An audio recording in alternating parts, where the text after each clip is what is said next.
If you can play Chopin's Nocturne in C minor, I'll marry you on the spot. Morgan Pierce didn't even glance up from her phone when she said it, her heels striking the marble lobby of Orion Records like a gavel. The janitor froze mid-polish, crouched beside the grand piano, and looked at her with eyes that carried more stories than words ever could. She thought it was just a joke until she saw the way his hand lingered on the bench. Stay with me until the very end, and tell me in the comments what city you're watching from, so I can see just how far this story travels. The lobby of Orion Records was a cathedral of glass and steel, cold perfect, echoing every sound like it wanted to memorize it. Late at night, it felt like a place no one owned, not even the woman who ran it. Morgan Pierce strode in phone in one hand, espresso in the other. She barely noticed the janitor kneeling beside the grand piano, his broad shoulders hunched as he polished its legs like he was tending to something sacred. The instrument gleamed under the pendant lights, a relic in a world that preferred streaming numbers to real music. Without looking up, she tossed out the words like they meant nothing. If you can play Chopin's Nocturne in C minor, I'll marry you on the spot. Her heels clicked toward the elevator, and for a moment there was only the soft swish of cloth against wood. Then she heard it, his voice low and steady. I heard you, he said. But that's not a piece you play because someone dares you. That made her stop. Slowly she turned. The janitor's eyes were an odd gray-green steady, but unreadable. He didn't move except to fold the cleaning cloth in his palm, each corner aligned with the precision of a soldier folding a flag. So you do know it, she said, eyebrow lifting. He didn't answer, just returned to polishing the quiet between them, stretching until it felt deliberate. Morgan let out a dry little laugh, the kind she used in boardrooms when someone underestimated her. Didn't think so. She didn't understand why she said it.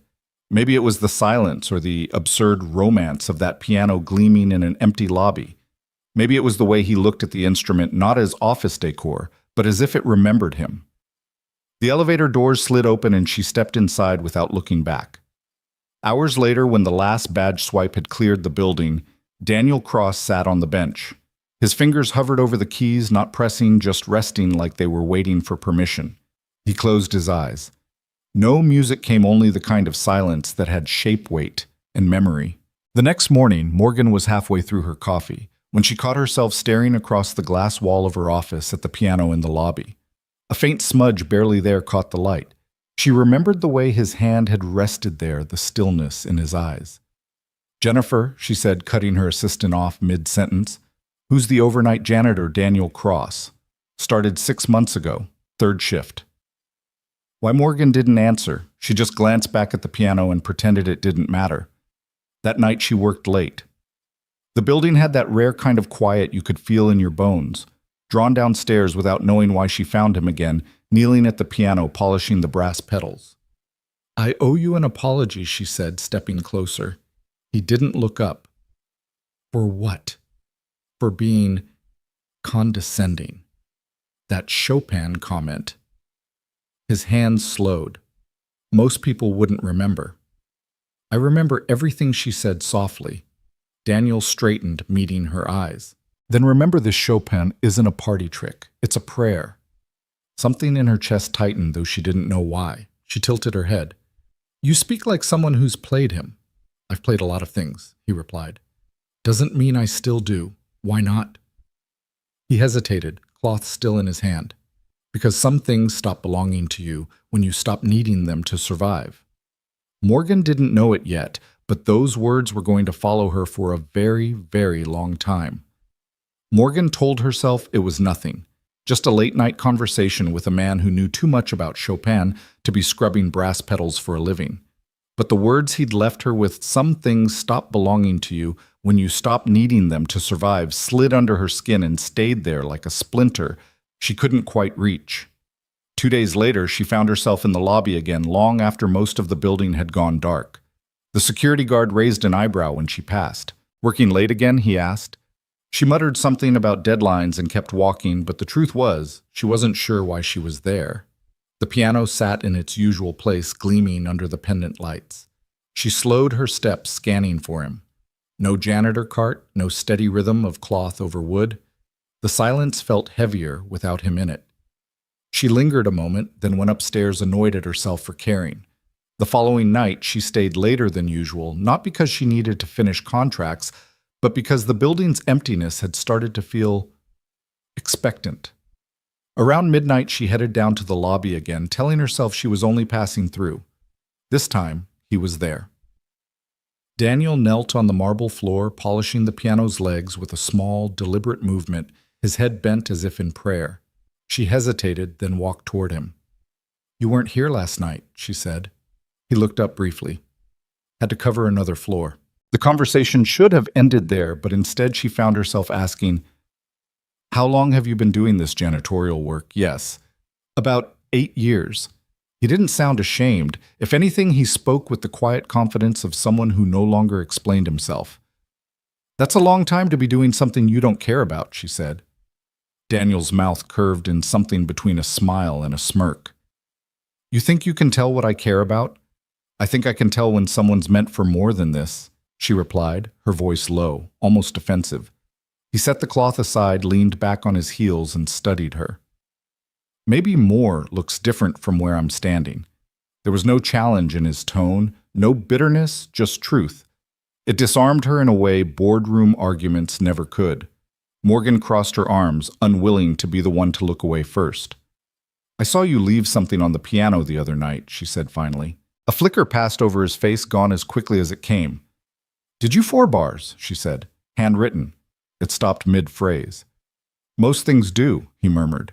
She stepped closer, tilting her head. "You wrote it, and if I did, then I want to hear the rest." He shook his head slowly. "It's not finished. Maybe it's waiting for someone to finish it with you," she offered.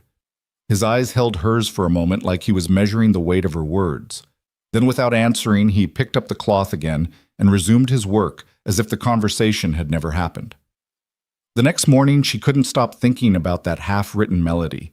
She had meetings stacked back to back, a marketing crisis on the West Coast, and yet her mind kept drifting to a folded page of notes abandoned on a music stand.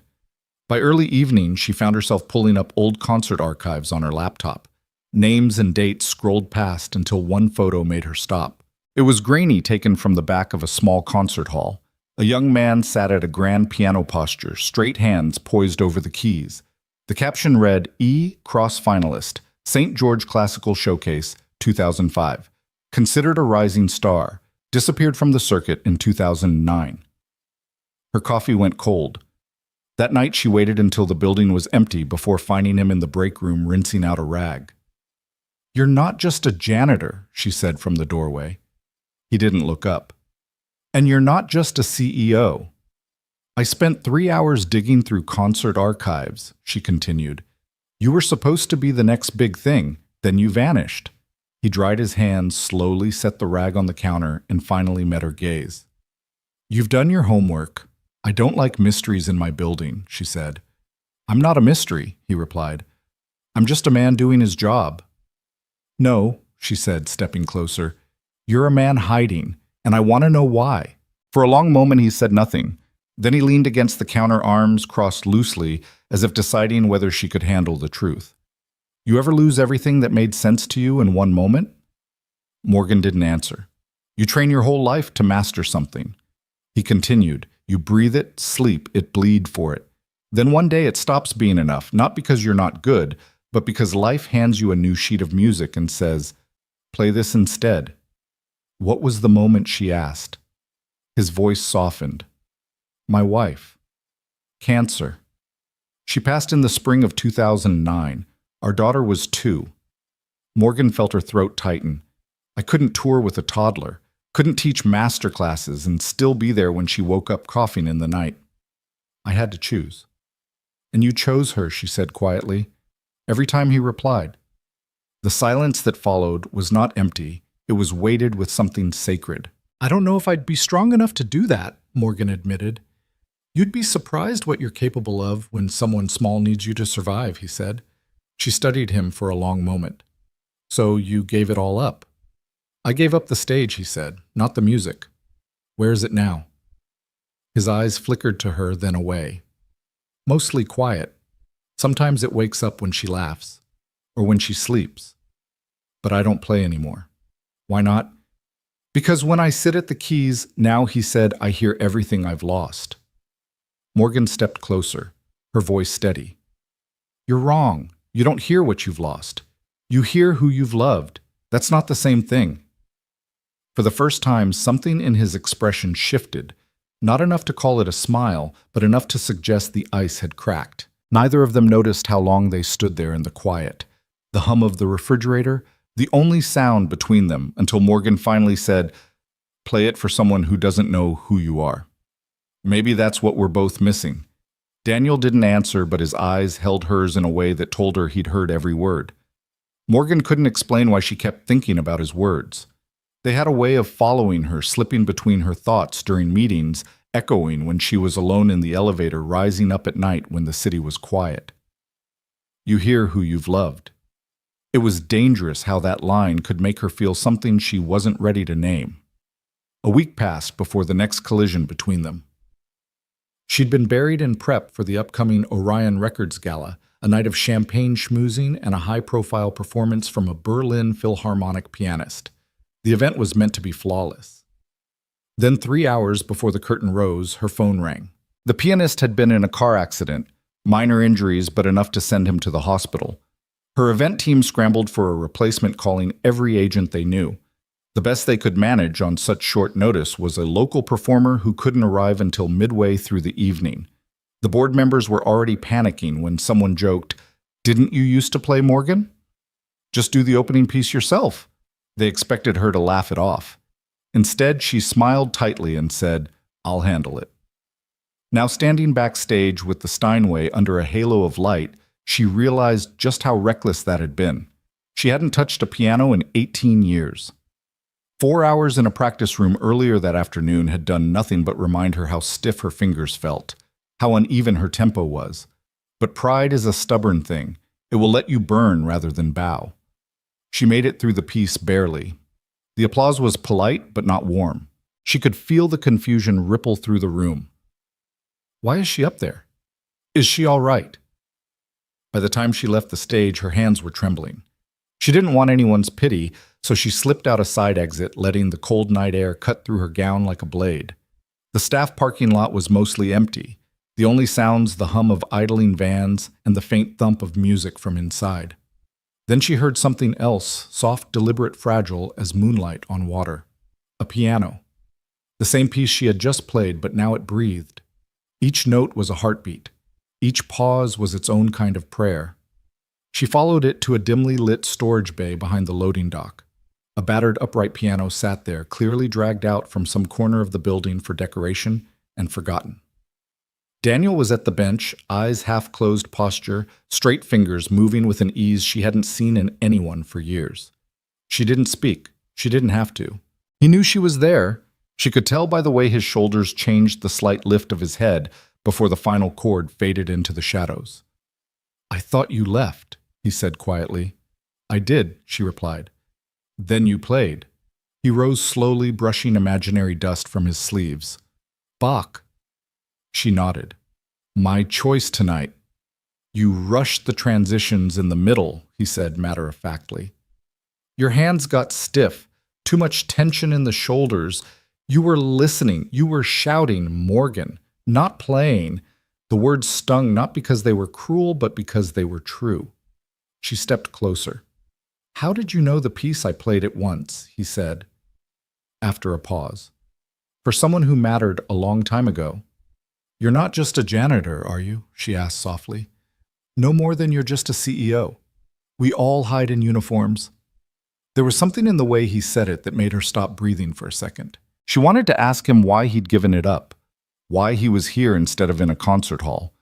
But she already knew. He had told her before life had handed him a different score. "Why are you here?" she asked instead. "Why spend your nights cleaning floors, polishing pianos, hiding backstage?" "Because life is a thief," he said without looking at her. "It takes what you love and leaves you with what you need to survive. And sometimes survival looks like pushing a mop." Her throat tightened. "That's a poetic way of saying you gave up." He turned to her, then his gaze steady. "I didn't give up. I gave everything. There's a difference." She saw it clearly now, the man who could play but had chosen not to. Not because he'd lost his gift, but because someone had mattered more. The thought lodged itself deep in her chest. You should have been on that stage tonight, she said. It wasn't my place, he replied. Then where is your place, she asked, taking a step closer. He hesitated, something flickering behind his eyes. Grief, maybe, or something older. My place is beside the person who needs me most. She didn't know what to say to that. For a moment, they just stood there, the dim light casting their shadows across the battered piano. She thought of all the prodigies her label had signed, all the gifted performers who chased fame like oxygen.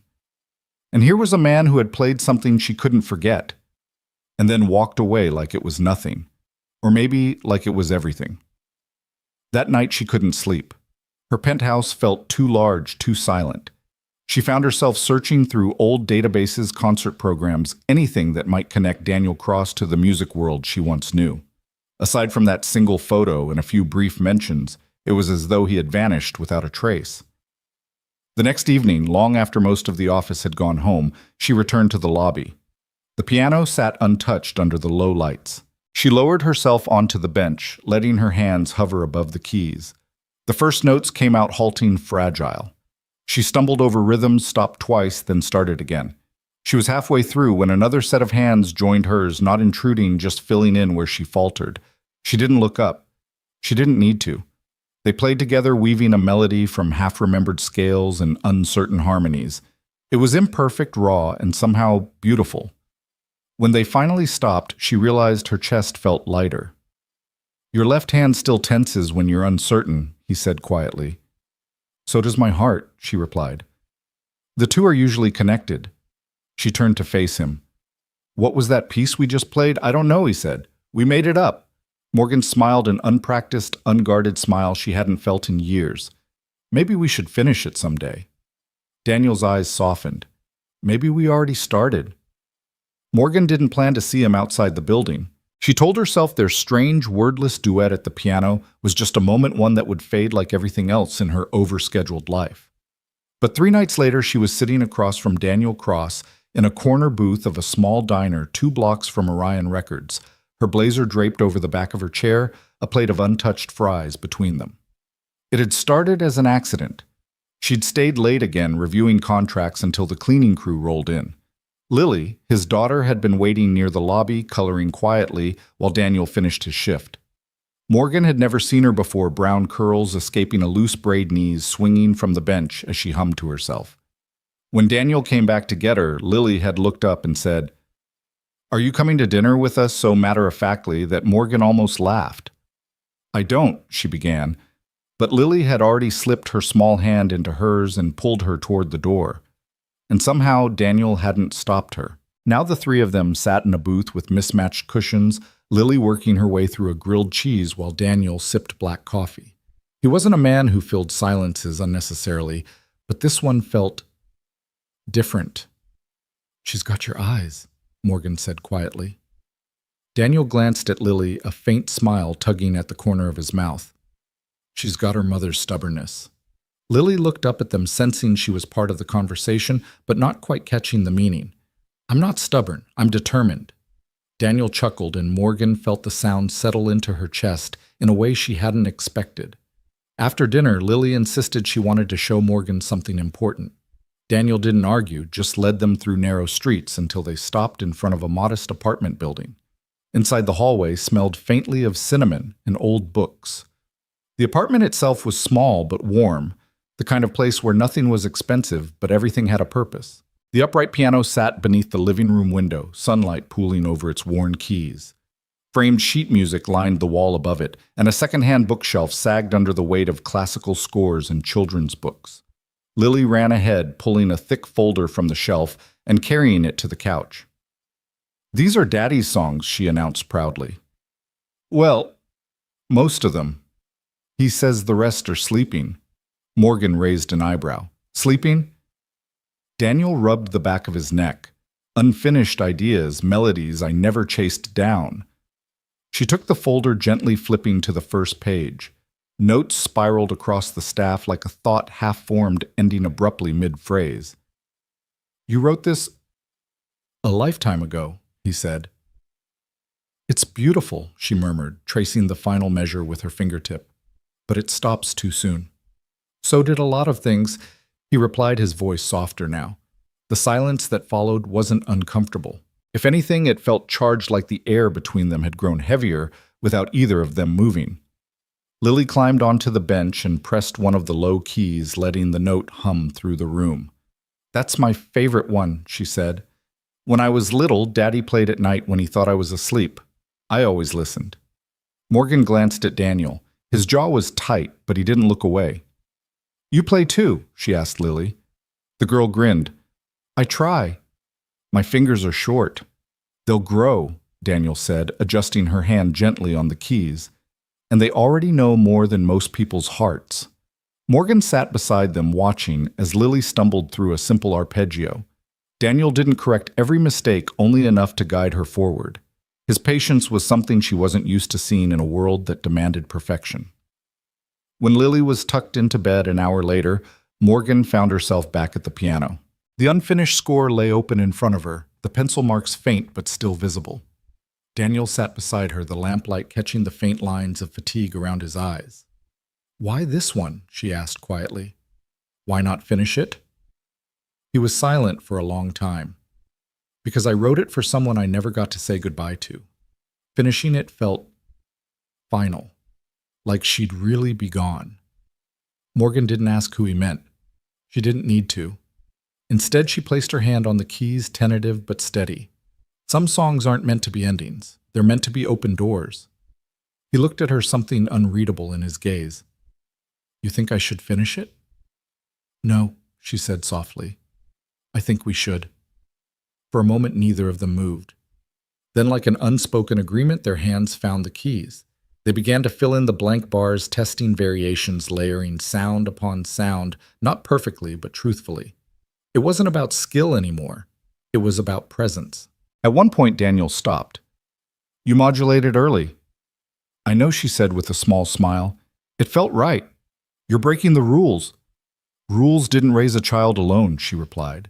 "Rules didn't hold you together when your world fell apart." He looked at her for a long moment, and then his lips curved into the smallest smile. "No, but music did." The clock struck midnight before either of them noticed. Daniel leaned back, stretching. "Lily's got an early appointment tomorrow." Morgan rose, lingering at the doorway. "Thank you for letting me see this part of your life." He walked her to the door but didn't open it right away. She turned, meeting his gaze. "I've been thinking about what you said about survival and sacrifice. I realized something." "What's that?" "You didn't just give something up," she said. "You gave yourself away piece by piece to build something bigger than you." He didn't speak for a moment. Then quietly, "Maybe it's time." She stepped into the hallway, the air cooler than it had been inside. "Good night, Mr. Cross." He smiled faintly. "Good night, Miss Pierce." The door closed between them, but the echo of the melody they'd begun still hummed in her head, soft and insistent, like it wasn't finished with either of them yet. Morgan had told herself she would let a few days pass before seeing him again, but life had other plans. It came in the form of a shaky phone video sent to her by a junior marketing assistant with the subject line, "You need to see this." She opened it, expecting some internal PR mishap, maybe a leaked artist contract. Instead, she saw herself sitting at the Orion lobby piano under low pendant lights, her hands drifting across the keys, Daniel beside her weaving in a quiet harmony. No words, no audience, just music. The caption read, "When the janitor plays a duet with the CEO and the piano remembers." The clip was only 38 seconds long, shot through the glass wall of the security booth. But the intimacy was undeniable. She could almost feel the stillness in the room, the way their eyes had met for just a moment before they returned to the keys. Her phone buzzed again. Jennifer, her assistant. It's circulating through internal Slack threads, social media. "Even Reddit has a thread about it," she said, her voice low and cautious. Morgan forced her tone to stay even. "How many views?" "Over 200,000 from private shares alone. The algorithm picked it up this morning." And the comments, Jennifer hesitated. Some supportive, most speculative. Office gossip, power dynamics. "You know how these things go." Morgan set the phone down, the weight of it pressing into her palm. "Does the board know they've called 6 times?" Richard left a message asking for a frank conversation tonight. By the time she found Daniel, the video had already reached him. He was in the staff stairwell, wiping down handrails with practiced precision. He didn't look up when she walked in. "I was wondering when you'd come," he said. She held up her phone. "It's everywhere." "I know, you knew someone recorded us. I found out this morning. Someone in payroll winked at me and said, 'Nice duet, maestro.' I thought he was joking." "This isn't funny, Daniel," she said sharply.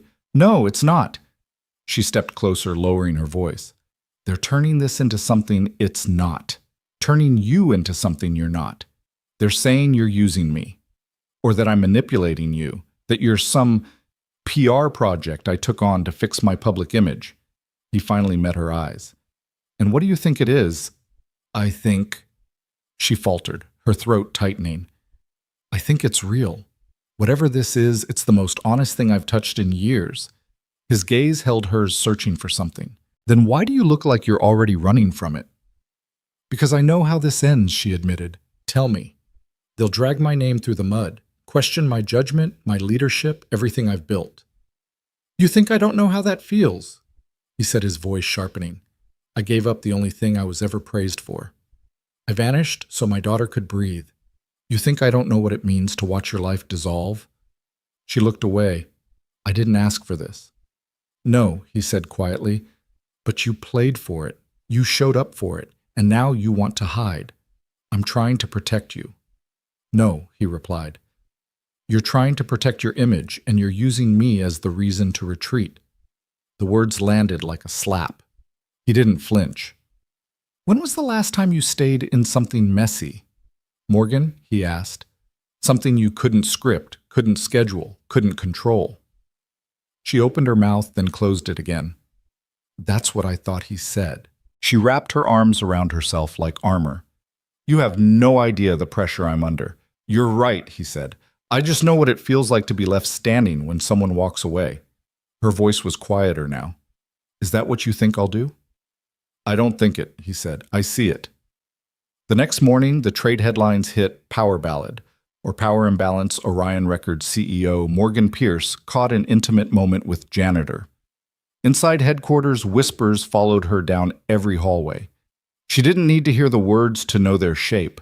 By 4 o'clock, she was in the boardroom 20 minutes early for the meeting she knew would decide everything. The faces around the table were familiar, but their expressions had hardened into polite masks. Richard Quinn, her uncle and the board's chairman, entered last. "We need to address the optics," he said without preamble. "We'll issue a statement clarifying your relationship with Mr. Cross as non-romantic and outline our zero-tolerance policy moving forward." She met his gaze. "It is romantic." The silence that followed was thick enough to choke on. "I'm not going to lie to make you comfortable," she continued. "I sat at that piano because I felt something real. I'm not ashamed of it." "This could cost the company millions," Richard warned.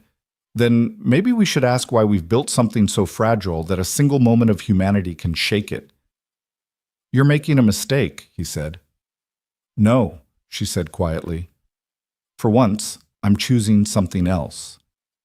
That night, she walked out of the building alone. No entourage, no press statement, just her in the city air. Her phone buzzed a message from Daniel. "We lost something today, didn't we? Or maybe we finally stopped pretending we never had it." Her reply came before she could second-guess it. "I don't want to lose you." His response was instant. "Then don't." But when she knocked on his apartment door the next evening, there was no answer. A neighbor poked her head out, curious.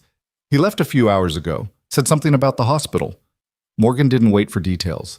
For the first time in years, the woman who had built an empire ran.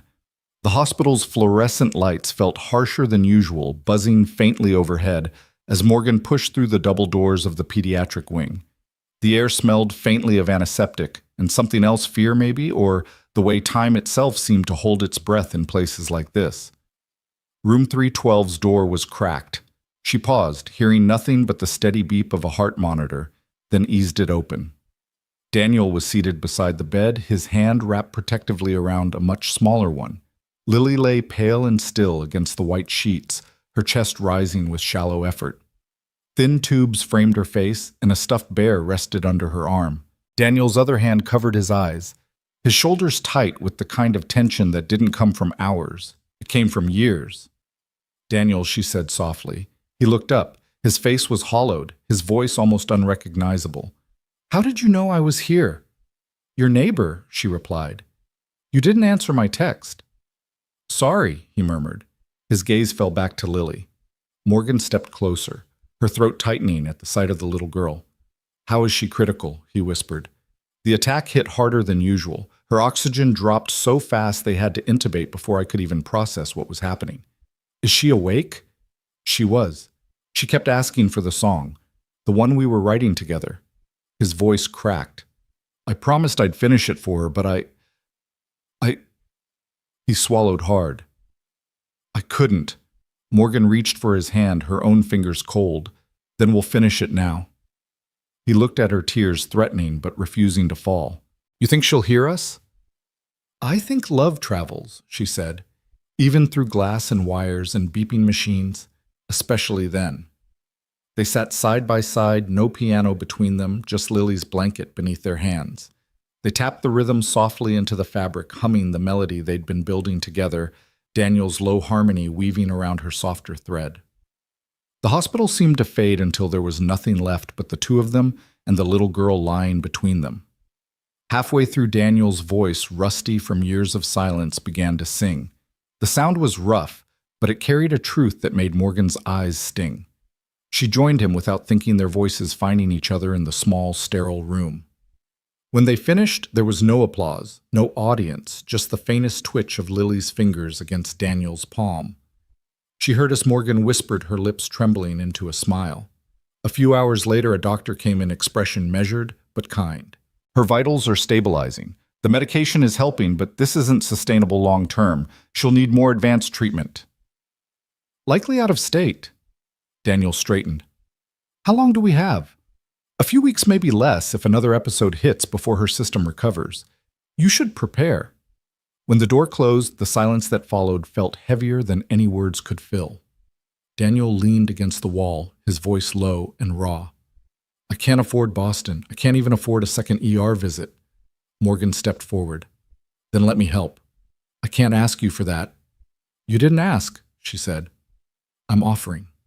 His eyes searched hers, pain flickering in every line of his face.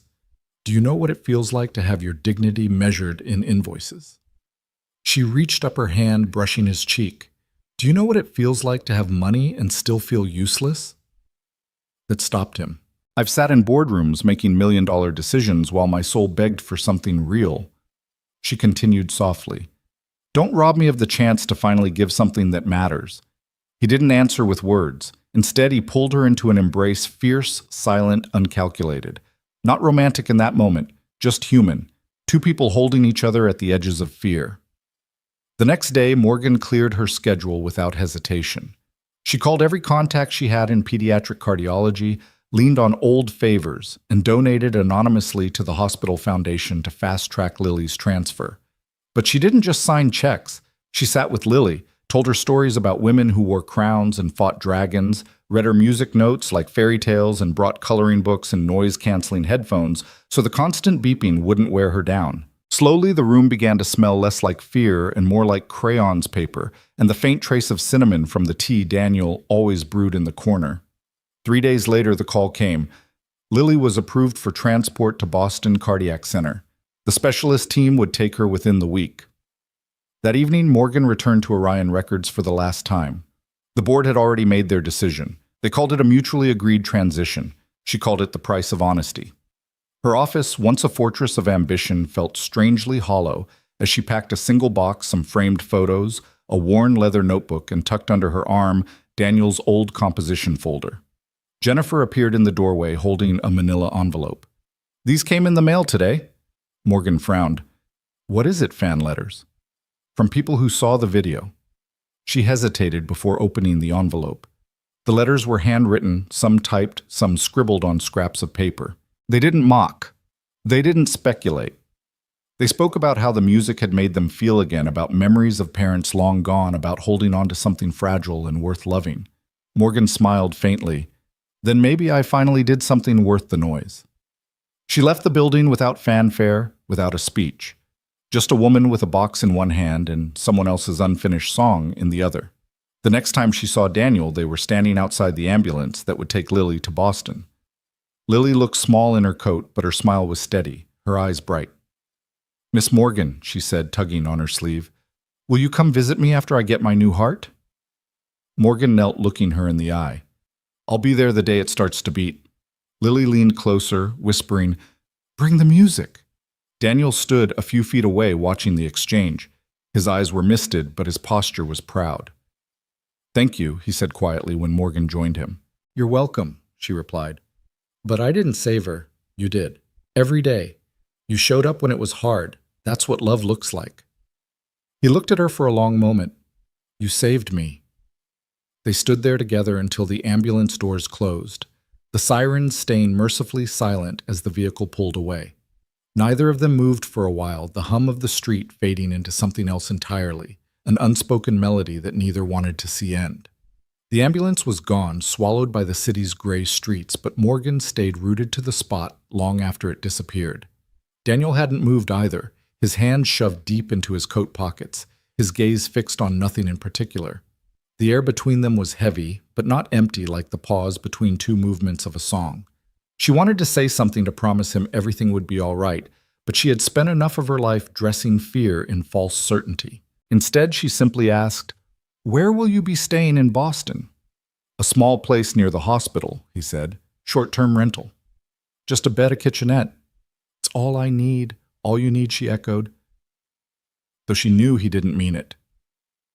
They walked together in silence, their steps falling into an unplanned rhythm. By the time they reached the corner, the winter wind had found its way between them, but neither seemed in a hurry to part. In the days that followed, Morgan kept in touch with him more than she expected. She sent him updates from her contacts at the hospital, arranged for the first month's rent on his Boston apartment without telling him, and even had groceries delivered to the address he gave her just in case you forget to eat. He protested, of course, but she brushed it off every time. One evening, as the week drew to a close, she stopped by his apartment to drop off Lily's forgotten sketchbook. The hallway smelled faintly of cinnamon again, and she could hear the low hum of a kettle from inside. When he opened the door, there was something softer in his expression than she'd seen before. Not relief exactly, but a quiet gratitude that made her chest tighten. "You didn't have to come all the way here for that," he said, taking the sketchbook from her hand. "I wanted to," she replied. Lily appeared from the living room wearing a sweatshirt that looked 2 sizes too big a smile lighting her face despite the fatigue lingering in her eyes. "You came back," she exclaimed, wrapping her arms around Morgan's waist. Morgan laughed and hugged her back. "Of course I did. You have to show me the song title you picked." Lily dashed off to fetch a folded piece of paper, then returned with the kind of seriousness only a child could manage. She opened it to reveal bold, colorful letters, "The Song That Never Sleeps." Daniel raised an eyebrow.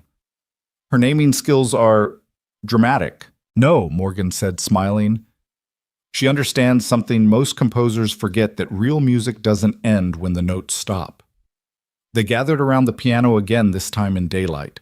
Lily climbed onto the bench, her posture surprisingly poised, fingers resting lightly on the keys. Daniel adjusted her wrist with the care of a craftsman, his voice low as he asked, "Ready?" She nodded and began, her left hand carrying a rhythm slightly off the expected pattern. Morgan tilted her head. "You hear that? She's playing in 3s, not 4s. Lily gave a small shrug. "It's just there if you listen with your eyes closed." Daniel grinned. "She's got what the teachers used to call an absolute ear, knows when a note is even a quarter tone sharp." Morgan crossed her arms, watching the little girl work through a broken arpeggio like she was unlocking a map only she could see.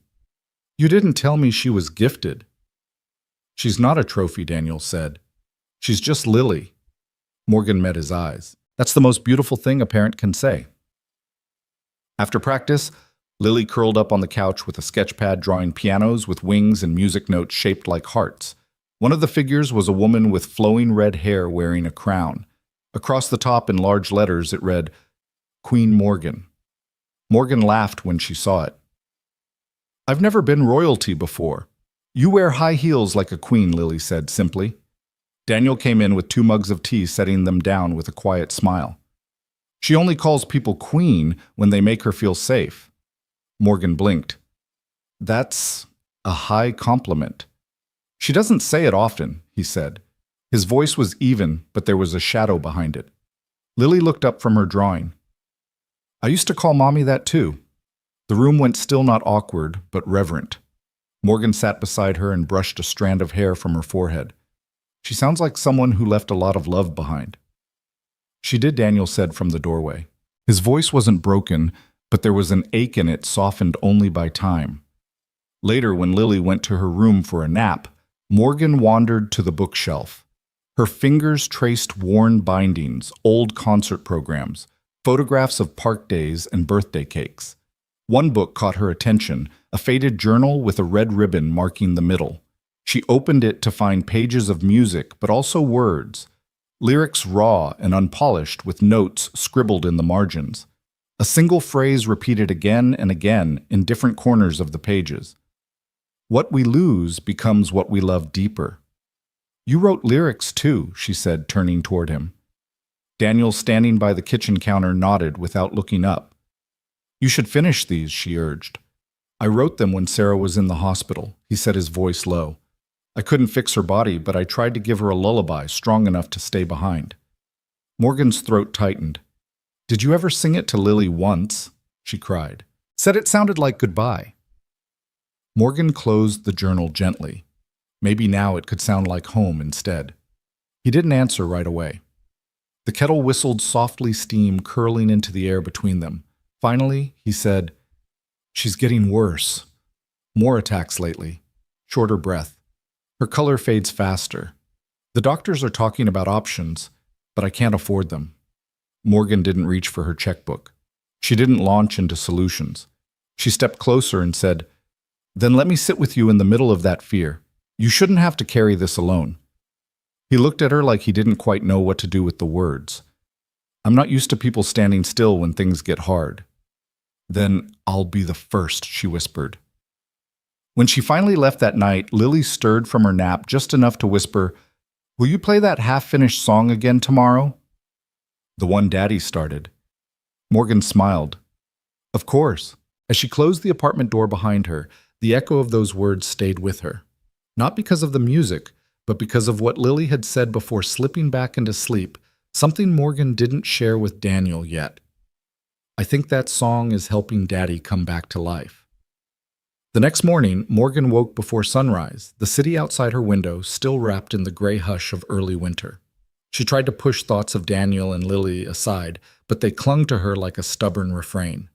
The way Lily had leaned against her during the piano lesson, the way Daniel's eyes softened when his daughter played it, was as if she'd been given a glimpse into a world where everything was smaller, but somehow infinitely more important. By noon, she was back at Orion Records, though she had no real reason to be. Her office felt like a ghost of the life she'd been living, the polished desk and framed awards suddenly meaningless in a way she hadn't expected. She sat there for nearly an hour before deciding she couldn't stay in that space any longer. When she arrived at Daniel's apartment later that afternoon, the hallway was too quiet. She knocked twice. No answer. Just as she was about to leave, the neighbor from before peeked her head out. They went to the hospital, she said. Something about Lily's breathing. Morgan didn't even thank her before she was already moving. At the hospital, she found them in the pediatric wing again, room 312. Daniel sat slouched in a chair, elbows on his knees, his face in his hands. Lily was propped up in bed, pale and small, her breaths coming in shallow pulls. What happened? Morgan asked, her voice low as she stepped inside. Daniel lifted his head, exhaustion etched deep into his features. She had another attack. This one came on fast.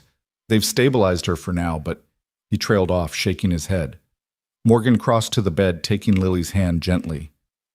Hey, sweetheart, you scared us. Lily gave the faintest smile. I want the song, she whispered. Daniel's throat worked, but no sound came out. I can't, he began, but Morgan cut him off softly. Yes, we can. They moved to either side of the bed, tapping the melody out on the blanket just as they had before. Morgan began to hum the first line, Daniel, joining a beat. Later, their voices blending into something that felt less like music and more like a lifeline. Lily's eyes fluttered shut, her breathing evening out with each note. When they finished, the room was silent except for the steady rhythm of the heart monitor. Daniel stared at his daughter like she was something both fragile and indestructible at the same time. A doctor entered, glancing between them. She's stable for now. But we can't keep doing this in cycles. She needs surgery and she needs it soon. There's a facility in Boston, the best pediatric cardiac team in the country. I'll make the referral, but there are costs. Logistics. We'll make it work, Morgan said before Daniel could speak. Outside in the hallway, Daniel turned to her, his voice rough. Don't do this. Don't take on something you don't have to. I want to, she said simply. You know what it's like, he said, to have your dignity measured in invoices? Yes, she answered, and I know what it's like to have money and still feel useless. Don't take this from me. Something in his shoulders eased, but his eyes were still guarded. Why? Why are you doing this? Because you've spent years showing up for her when it was hard. Let me show up for you now. That night she made calls until her voice was hoarse. By the end of the next day, the Boston transfer was approved.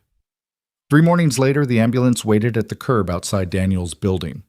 Lily wore a knit hat that slipped over her eyes, and she kept adjusting it with a stubborn determination that made Morgan smile. You ready for your big trip? Morgan asked. Lily grinned faintly. Will you come visit me after I get my new heart? I'll be there the day it starts to beat. Morgan promised.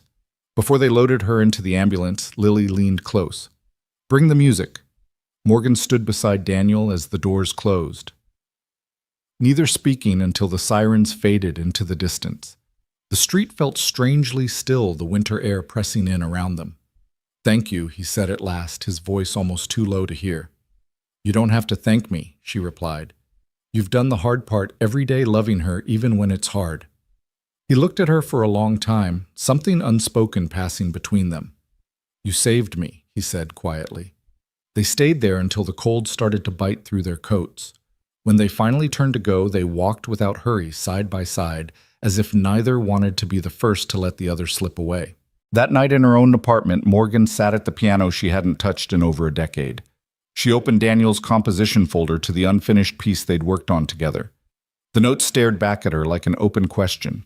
She placed her fingers on the keys and began to play slowly at first, then with more certainty, hearing not just the music but the echo of a child's voice saying, I think that song is helping Daddy come back to life. When the final chord faded, she stayed there, hands resting on the keys, realizing that maybe it wasn't just helping him. Maybe it was bringing her back too. Boston in January had a way of swallowing sound. Snow softened the streets. The traffic moved slower and the hospital sat like a beacon in the gray, its tall glass windows catching what little light the day had to offer. Morgan had flown in early that morning, landing before sunrise, so she could be there when Lily arrived. The ambulance pulled up just after 9. Morgan stood by the curb, her breath forming small clouds in the frigid air. The back door swung open and Daniel stepped down first, bundled in his old coat, his eyes scanning until they landed on her. You didn't have to come this soon, he said, though his voice carried the faintest note of relief. I told her I'd be here the day she got her new heart, Morgan replied. I keep my promises. Lily was next, her knit hat pulled low over her forehead, the same one she'd worn when she left New York. Her smile broke through the cold as soon as she saw Morgan. You made it. Of course I did, Morgan said, leaning down so they were eye level. You didn't think I'd miss this, did you? Inside the hospital, air was warm and too clean, the faint smell of disinfectant clinging to everything.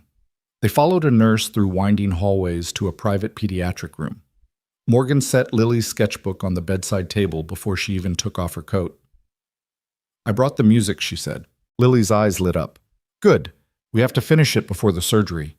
Morgan glanced at Daniel, but he was already pulling the composition folder from his bag. He laid it open on the small hospital desk, smoothing the creased pages with hands that trembled only slightly. For the next hour, the three of them worked through the melody in hushed voices, Lily tapping rhythms on the blanket while Daniel and Morgan debated soft phrases versus sharp ones. Every so often, Daniel would stop mid-thought to glance at the monitor above Lily's bed, and Morgan would catch the flicker of worry he tried to hide. When a nurse came in to check Lily's vitals, Daniel stepped into the hallway. Morgan followed, leaning against the wall beside him.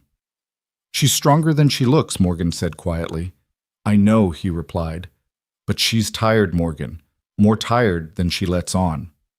Morgan's instinct was to reach for his hand, but she didn't. Not yet. Then we make sure she knows she doesn't have to carry this alone. He gave her a long look, something unspoken in his eyes.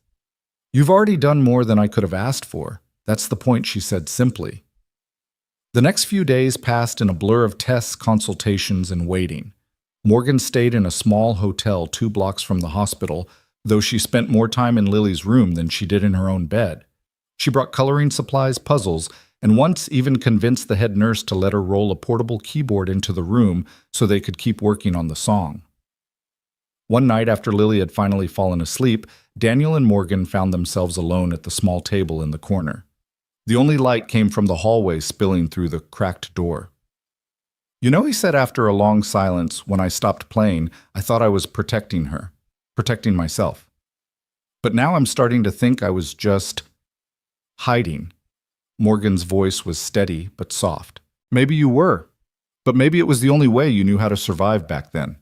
He shook his head slightly. And you, what are you hiding from? She looked down at her hands.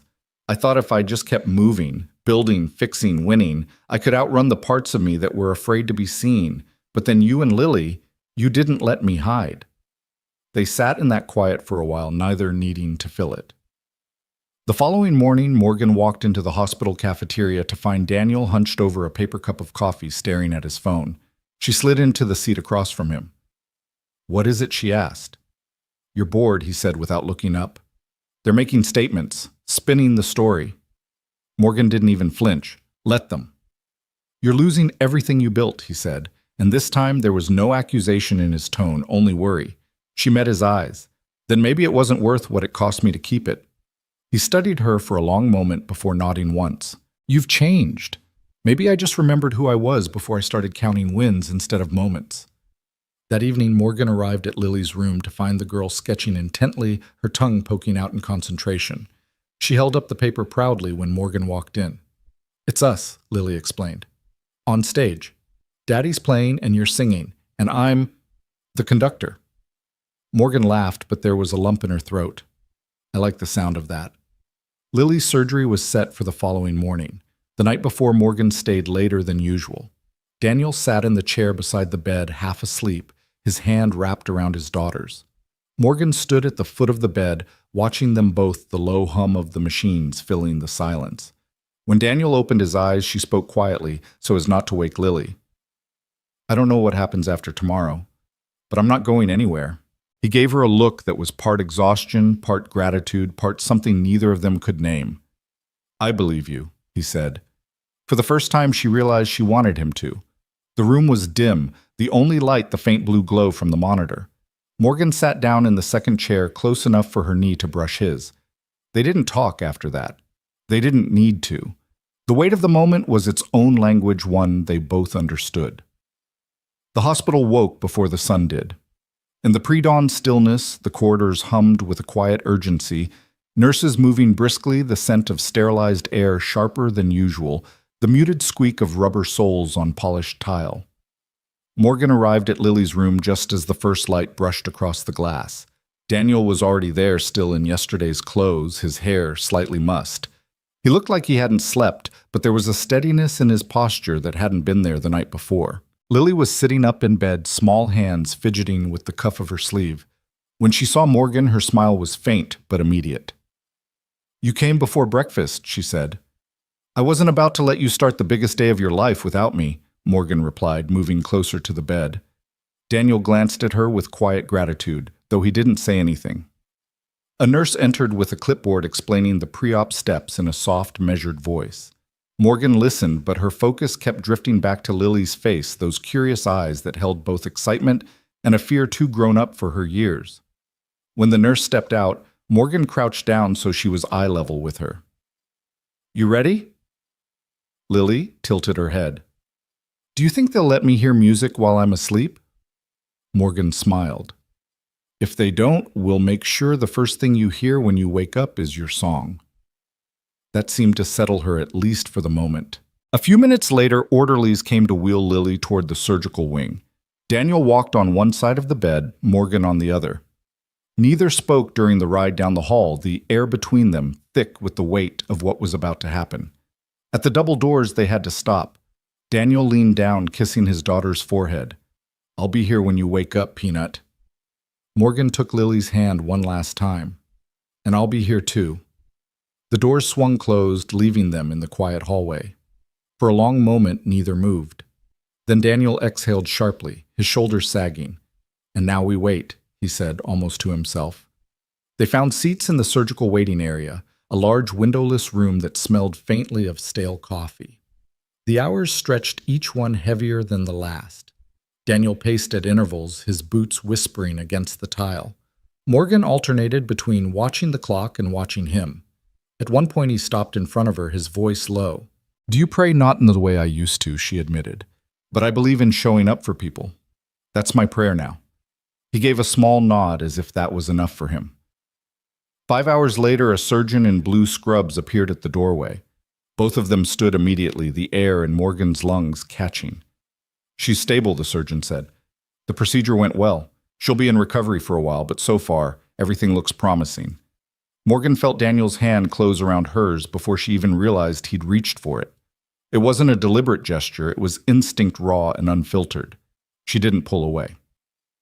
When they were finally allowed into the recovery room, Lily was pale but breathing evenly, her small chest rising and falling with a rhythm that felt like the answer to a question they'd been afraid to ask. Daniel sat at her side, his hand covering hers, while Morgan stood just behind him. "She's gonna be okay," Daniel murmured, as if saying it out loud might make it more true. Morgan reached forward, brushing a stray hair from Lily's forehead. "Told you we'd be here." Over the next few days, recovery became its own slow song. Lily regained color in her cheeks, her voice stronger each morning. Daniel stayed close, rarely leaving the room, and Morgan kept a steady presence, bringing fresh clothes, coaxing both of them to eat, filling the space with quiet conversation when the hours got long. One afternoon, while Lily napped, Daniel turned to her. "When this is over, when she's fully healed, I want to finish that song, not just for her, but for us, for everything that's happened." Morgan met his eyes, a warmth settling in her chest. "Then we'll finish it." They fell into a comfortable quiet, the kind that didn't need to be filled. The beeping of the monitor, the soft hum of hospital machinery, the slow and steady sound of Lily breathing. It all felt like part of the same rhythm. And though neither of them said it aloud, they both knew that the music they would write next wasn't just about the notes. It was about the way they'd found each other in the spaces between them. The snow had started again by the time Lily was discharged. Flurries swirled in the Boston wind, catching on her knit hat as she stepped out of the hospital for the first time in weeks. Daniel hovered close, one hand steadying her elbow, the other holding a small duffel. Morgan walked on the other side, matching her pace, watching her take in the cold air like it was a gift she'd been waiting for. They weren't going back to New York yet. The doctors wanted her nearby for follow-up appointments, so Morgan had arranged a short-term apartment in a building just a few blocks from the hospital. It wasn't large, but it had wide windows and enough light to make the place feel warmer than the weather outside. That first evening there, Lily insisted they set the keyboard up near the biggest window. "The snow makes the music sound better," she explained, already pulling out the composition sheets. Daniel smiled, a rare one that reached his eyes. "Let's see if you're right." For the next hour, the three of them sat in that sunlit corner, Lily playing slow, careful notes, Daniel guiding her fingers. Morgan leaning against the wall with her coffee humming the melody when Lily faltered. The unfinished song had grown in quiet ways over the weeks, almost without them noticing. It wasn't Chopin's Nocturne anymore. It was something entirely theirs. After Lily went to bed, Morgan lingered in the kitchen, rinsing mugs while Daniel straightened the music sheets. He looked up at her after a moment. "I don't know how to thank you for all this." "You don't have to," she replied, drying her hands. "I didn't do it to be thanked."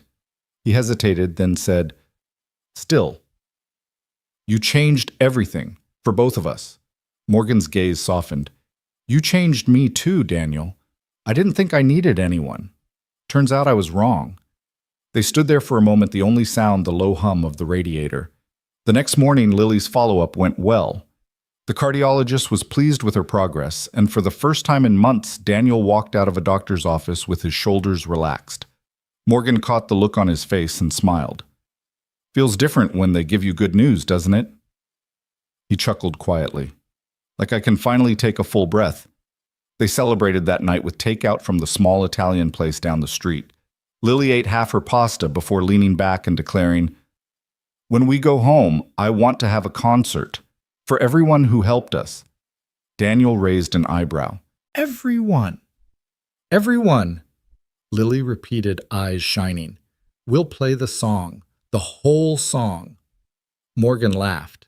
"I think that's the best idea I've heard in a long time." Over the next week, the apartment filled with more music than conversation. Lily grew stronger each day, her fingers more confident on the keys. Daniel played alongside her sometimes, but Morgan noticed that more often he'd just listen. Really listen, like he was trying to memorize the sound of his daughter's joy. One night, after Lily had gone to bed, Daniel stayed at the piano, running his hands over the keys without pressing them. Morgan joined him, sitting on the bench beside him. "Remember when you told me some things stop belonging to you when you stop needing them to survive?" she asked. He nodded slowly. "Maybe she said some things come back when you realize you were never supposed to let them go." Daniel's eyes met hers, and for a heartbeat the air between them felt charged with something unspoken. But neither moved. Neither broke the moment. Instead, he smiled faintly and began to play a soft, tentative run of notes that would grow into the next part of their song. Morgan stayed there listening until the snow outside blurred the edges of the city lights, and the only thing left in the room was the music. By the time spring found its way to Boston, the snow had melted into narrow streams along the sidewalks, and the air carried that first hint of warmth that made people linger outside a little longer. Lily's cheeks had color now, her step steady, her laughter quick to rise. The follow-up appointments had shifted from tense silences to nods of approval, and with each visit, Daniel seemed to stand taller. It was Lily's idea to hold the concert in the small community hall near the apartment. She'd been talking about it since the night she declared her plan over a plate of pasta, and Daniel, reluctant at first, had finally agreed when she looked at him with those wide, determined eyes. Morgan handled the details, reserving the space, setting up chairs, arranging for a small sound system. She even called the pediatric nurses to make sure they knew they were invited. On the night of the concert, the hall was filled with more people than Daniel had expected. Neighbors from both Boston and New York, staff from the hospital, even a few familiar faces from the building where they used to live. The room smelled faintly of coffee and baked goods from a table near the back, where Lily had insisted on setting up snacks for after. Backstage, though, it was really just a corner of the hall, separated by a curtain. Lily sat on a folding chair, her small hands clasped in her lap. She looked up at Daniel. "Do you think they'll like it?" "They'll love it," he said without hesitation, crouching down so they were eye level. "Because it's yours." Morgan appeared with a warm smile. "And ours," she added, holding up the final sheet of music they'd been working on for weeks. When it was time, Lily walked to the piano at the center of the room. The applause that met her was soft but full, the kind of sound that carries warmth more than noise. Daniel sat beside her on the bench, and Morgan stood at a microphone a few feet away, ready to hum the harmony. The first notes were tentative, as if they were testing the air, but soon the melody grew, threading through the room with a quiet strength. It wasn't the Chopin piece anymore. It was theirs, a patchwork of late nights, hospital rooms, snow-lined sidewalks, and the stubborn kind of hope that refuses to quit. Daniel's hands moved over the keys with a grace he hadn't shown in years, his gaze flicking to Lily every few measures. Morgan's voice slipped in like a ribbon, weaving through the music, lifting it higher without ever overpowering it. People in the audience leaned forward, drawn into something they might not have understood completely, but could feel down to their bones. When the last chord faded, there was a heartbeat of silence before the applause rose, loud, sustained, unguarded. Lily's smile was wide enough to light the room on its own. She hopped down from the bench and wrapped her arms around both Daniel and Morgan at once. "We did it," she whispered. Afterward, people milled around, offering hugs and congratulations. A nurse from Lily's surgical team told Daniel she'd never seen a patient bounce back so fast. A neighbor pressed a small bouquet of daffodils into Lily's hands. As the crowd thinned, Daniel found Morgan by the piano, stacking sheet music back into its folder. "You know," he said quietly, "if you hadn't walked into our lives that day in the hallway, None of this would have happened. Morgan looked up at him, her expression unreadable for a moment. Then she said, "And if you hadn't let me in, I'd still be chasing things that never would have filled me." They stood there, the hum of conversation fading as the last of the guests filtered out. Lily was at the snack table happily unwrapping a cookie, and for the first time in a long time, Daniel felt the shape of his life settle into something that felt right. When they stepped outside, the evening air was cool, the sky streaked with the last blush of sunset. Lily walked ahead of them, skipping every few steps, the daffodils bobbing in her hand. Daniel glanced at Morgan, catching her watching his daughter with an expression that was part pride, part tenderness, part something deeper she hadn't yet said out loud. "She's going to be okay," he said more to himself than to her. Morgan's gaze shifted to him. "So are you." They walked in silence for a while, their steps falling into an easy rhythm. And though there were no grand declarations, no promises spoken under the fading light, both of them knew that what they'd built note by note, moment by moment, wasn't something that would end when the music stopped.